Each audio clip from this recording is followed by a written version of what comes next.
My extra special guest today on the Red Couch is none other than Shelly Hee Chung, who is the CEO of the Barbados Lotteries. Well, we're going to talk about her job and so on a little bit more, and a little later. But right now I want to talk about Shelly Hee Chung, who I met for the first time some years ago. I remember coming to do a presentation at the company you were with at the time. It was the Original Flow. And she kind of breezed into the room and took charge of this thing. And I had to say, we all felt a little intimidated by this confident lady who was, and she started to check the numbers, and it was really a very impressive start to meeting you, Shelly. You have an impeccable memory, Vic, I have to say, and thank you very much for inviting me on this morning. And I have to say, I also appreciate your very progressive thinking. We're going to manifest me being CEO of IGT soon one day. Yes. I am really the general manager for the IGT Antilles operations. What's the difference? Of which, all right, so see, I work with IGT, International Game Technologies, right, and we have footprint in over 100 countries across the globe. And needless to say, Barbados is one of the many jurisdictions in which we have operations. My responsibility is for our IGT Antilles operation, which comprises of 6 jurisdictions across the Caribbean, inclusive of Barbados, which is home. You see how she nicely put me in my place? So no, and understandably so aspirational. And I am the prize. I am the prize. Well, Shelly, that's a good point to start at. And as I said, I met you in your marketing days. Yes. But let's go back to your life in the Twin Island Republic of Trinidad and Tobago. Tell me about your early childhood growing up in Trinidad. Where in Trinidad did you grow up? Where did you go to school? And what were the things that influenced you early on in your life? I come from a family of 5. I'm the 4th of 5 children. I was the baby for 13 years until my baby sister decided, and yes, she's still a baby, until she decided to make her appearance. 4 girls, 1 boy, in terms of my mother. And my mother, my family support system, very, very much have been that web of support to this day.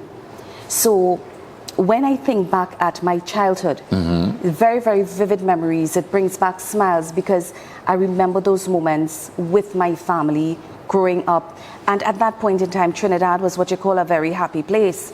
And I always remembered, you're going to school, and I was always very, very short, very petite. And at that point in time as well, I was always 1 year ahead in my class because I started school a year and a half earlier. So I was always considered the baby in my specific year groups. And here you have this short little thing going into school, probably about 3 feet, very tiny. I wouldn't say how tall I am now. And but always enjoyed reading, enjoyed that creative side, enjoyed the languages. And I actually, one of the more vivid memories I have as a child, believe it or not, was reading a 600-page book at the age of 6 and saying to my mother, "Hey mommy, look, I'm done reading this book." And she looks at me like, "Yeah, I believe you." And I started to express to her and to describe the book and how it ended. And she looked at me in disbelief because she didn't believe that at 6 I read an entire book on my own and Some was of us able to haven't read articulate 600 pages in our lifetime, much No. less. And to be honest, I can't tell you when last I read a 600-page book, to be honest. Where did you grow up in Trinidad? In Barataria. Barataria, born and bred. Barataria, Sanwo area. Went to school in Barataria, primary school that is, and then moved on to do my secondary studies at St. James Secondary.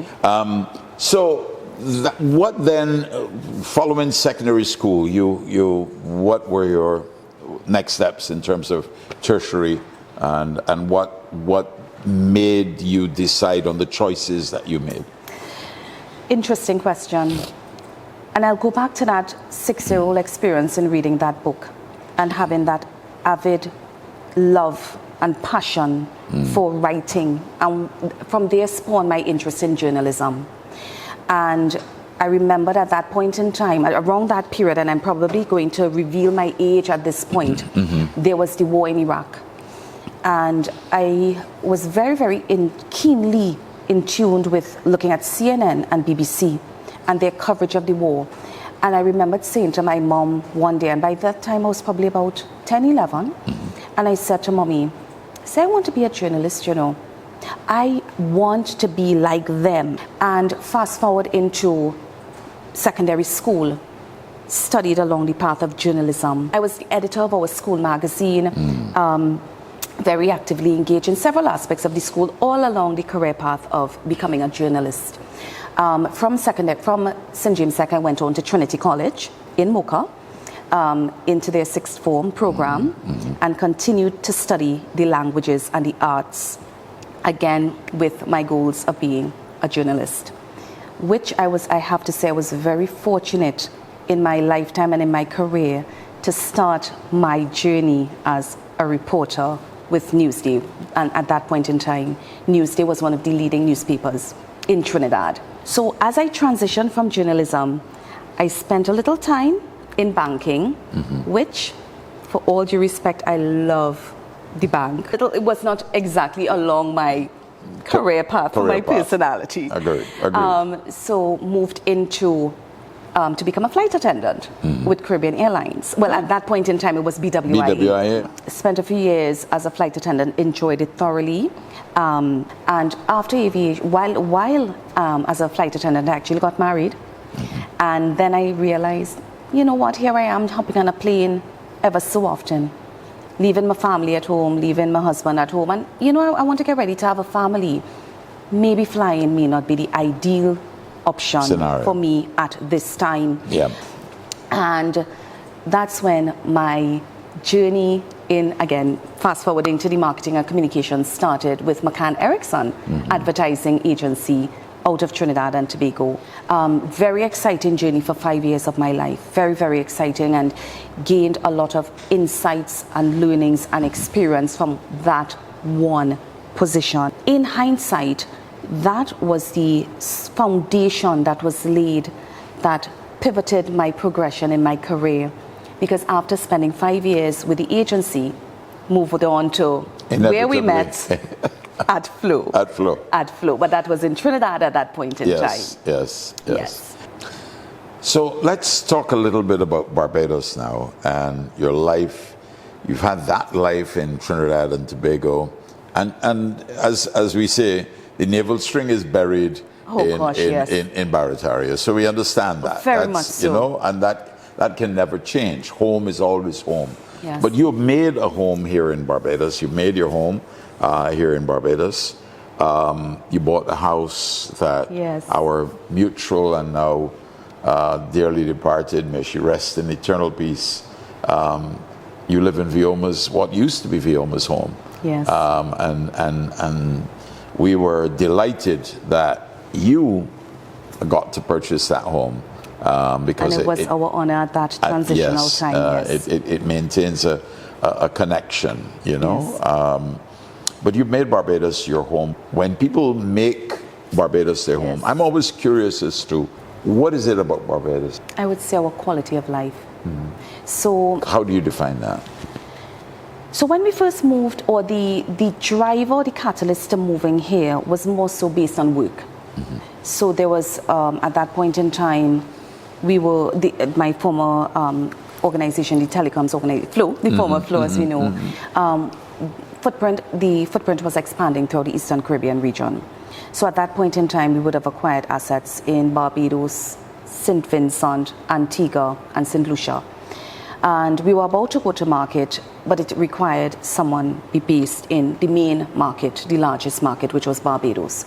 At that point in time, my responsibility was director for marketing and communications for the entire Flow Caribbean footprint, which would have included 7 markets across the region.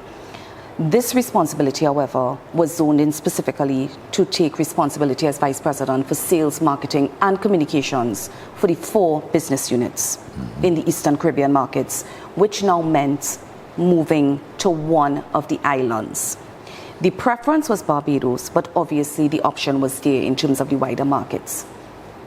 To be honest with you, this was when my youngest son, who is now 11, he was baby in arms. So for me, as you probably recognize, or you appreciate, my family is my top priority. So at that point in time, we would have actually visited all the markets just to get a feel in terms of quality of life. Which one is closest to home? Because in terms of feel and comfort and being able to settle in, where is going to be our next home? What is best suited for a mother, a working mother, a mega supportive husband who is trying to connect all the dots and keep the family together, and 3 young kids. And my children were very actively engaged in that conversation. We spent some time in Barbados. They visited some of the schools, and we, as a family unit, discussed, okay, where do you feel more comfortable? But there was a unanimous decision on Barbados. That was the decision point. Living in Barbados long term now, because we are citizens, we have set roots here, and we've decided to make Barbados home, as you would have highlighted. And the reason for that is because the boys have really settled in, and Barbados is now home. Despite, yes, home is where the heart is, of course. So my heart is in 2 places, Trinidad and Barbados. But between the school system, the quality of life that the boys can enjoy, the opportunities that enable them in terms of sports, education, and so forth, and the fact that if they want to go outside and play, while we are not becoming complacent with crime, don't get me wrong, but let's address the elephant on the wall. The crime situation in Trinidad is a little sensitive at this point. So as a mother of 3 young boys in particular, that quality of life was important. And a critical part of quality of life is safety and that peace of mind. And that is what we get in Barbados. As you look to the future, you've made Barbados your home. You have a son who's, how tall is your son now? He is, oh my goodness, 6 foot what? 6'7" at the last measurement. 6'7". 6'7" at last Wow. measurement at That 19. is, yes. yeah. And my second, who is 17, he's probably close to 6. And my 11-year-old, who by the way is still going to be my baby even when he gets to 40, he is close to my height, and he's very proud of it. Yeah. So yeah. The gems of my life. That's my future. Well, we wish you continued success in your career paths, and of course you have a great support in your husband Jared, and 3 lovely young men. I watch them all the time, and I say, you know, as the Bajans say, they have brought up. See, you yes. know, they're well brought up. You know, well grounded. Thank you. So thank you very much for being my very special guest. Thank you, Vic, and thank you for having me. As I said early on, we share that mutual connection with the late Vioma Ali, who was a friend to both of us, you know, and who inspired so many people. So myself thank included. you. Thank you very much. Thank you, Vic. Thank you. Shelly Hee Chung, and my special guest today on the Red Couch.